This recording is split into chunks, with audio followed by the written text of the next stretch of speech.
at Cal Penn Lee writes, you've mentioned in interviews that you like some hip-hop or rap musicians. Which performers do you like? Well, I love Kendrick Lamar. He's my favorite right now. I love Kanye. Kanye's good. Yeah. Josh, the DO-123, have you ever considered collaborating with another artist on an album? If so, who would you like to work with? Yeah, I mean, well, I've collaborated with a lot of people on my records. I wonder if he means... Someone you'd like to collaborate. Yeah. Yeah, probably. I mean, sure, Dolly Parton. Okay, you'd like to play pop rock? Yeah, I'll play. I would love that. Well, or it could probably happen off this show. yeah, or Kendrick Lamar. Chanteuse et harpiste de 33 ans, compositrice et conteuse qui apporte un renouveau à la musique folk américaine. Son 4e album, D'hiver, est un voyage onirique dans le temps, mêlant chansons de marins, science-fiction et ballades sur l'histoire de New York.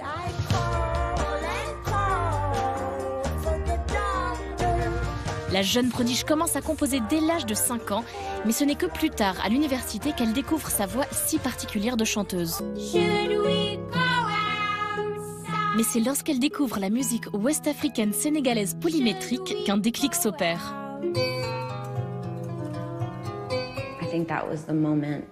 C'est le moment où mon rapport à la composition s'est transformé. Je savais qu'à partir de ce moment-là, je serais toujours obsédée par le rythme.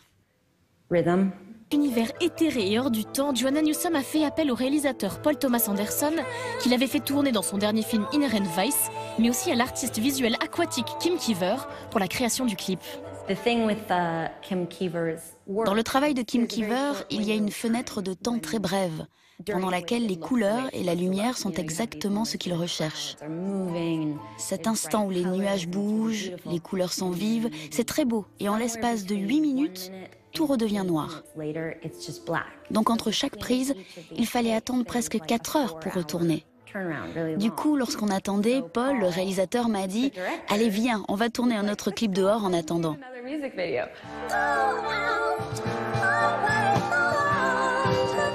Avec ses textes à la poésie antique et sa voix d'enchanteresse, Joanna Newsom nous rappelle bel et bien que le beau est toujours bizarre.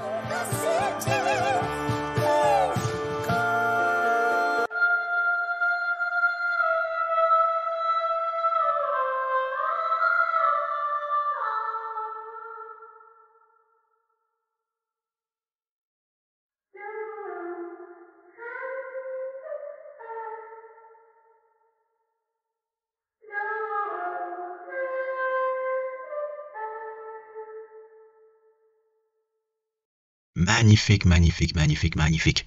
Je pense que ça va être la troisième personne, la troisième harpiste que je fais un sujet. J'avais déjà fait un sujet sur la harpiste Dorothy Ashby il y a de cela, je ne sais pas, 5 mois, 6 mois. Je me perds déjà avec le nombre de vidéos que je fais.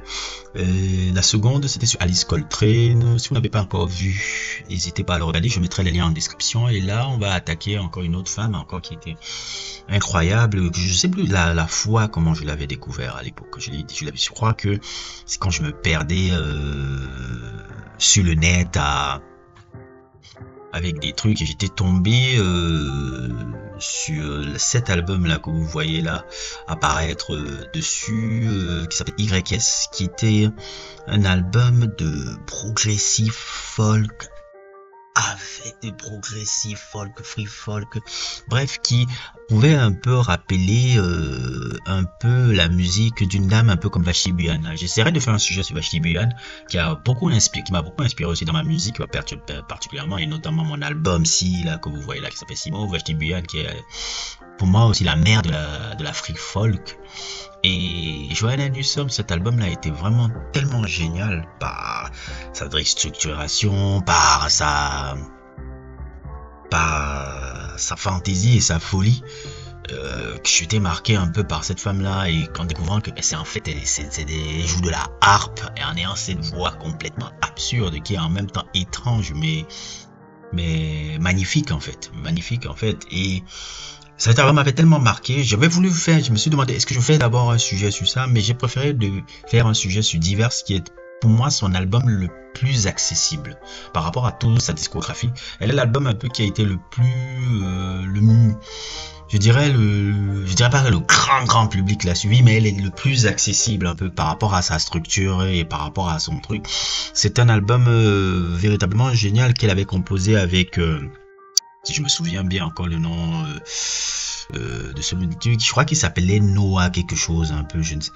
Il avait composé avec Noah Gergesson, et qui est un Canadien qui a travaillé un peu avec énormément de gens, qui avait déjà travaillé sur son album qui s'appelle de Michael Mender.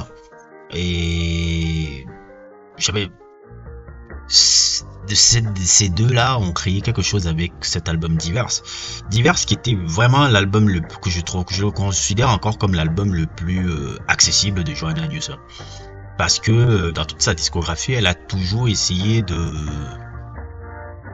faire beaucoup des expérimentations folk dans sa musique, et moi j'ai été toujours marqué par ça. C'est vrai que c'est pas une femme qui vend énormément en termes de vente de disques, mais c'est pour moi artiste XXL. Ça fait partie pour moi des artistes qui m'ont marqué dans les années 2010 avec sa discographie, avec sa voix étrange, avec ses mélodies de sa harpe. J'ai commencé à m'intéresser à la harpe grâce à elle. C'est-à-dire que si je écoute les harpistes, Barry Latimore, j'ai écouté Dorothy Ashby, j'ai écouté Alice Coltrane, c'est à cause de cette femme-là. Quand j'ai découvert cette femme-là avec la harpe et ses albums, j'ai commencé à dire, il faudrait que je commence un peu à voir un peu comment ça se passe un peu avec les gens qui jouent la harpe un peu. Je pense qu'il y a des choses à explorer là-dedans, et c'est pour ça que je la remercie et tout. Et l'album Divers et tout, au risque de me répéter encore, c'est très accessible, je dis pas accessible pour dans sa discographie un peu.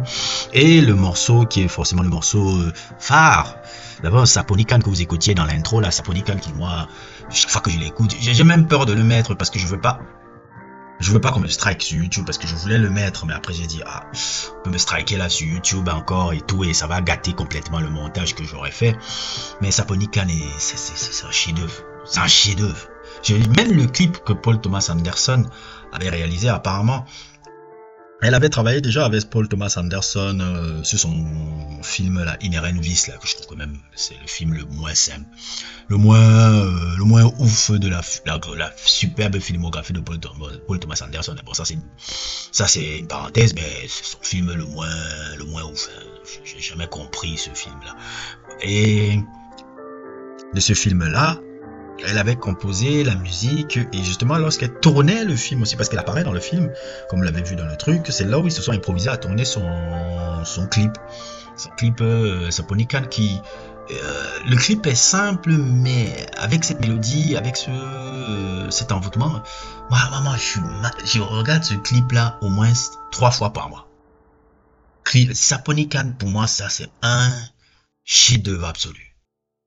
Dans l'expérimentation, dans la voix, dans le truc. J'ai pas vu une voix aussi cristalline depuis Kate Bush. Je l'ai même pas demandé. Elle a sûrement écouté aussi Kate Bush. Ça, c'est même pas un débat. J'ai même pas besoin de checker s'il y a des trucs. Ça se sent dans la façon de faire sa musique. Elle a aussi checké cette femme-là. Mais Saponican, c'est un putain de chef-d'œuvre. C'est un putain de chef-d'œuvre. C'est ce son-là.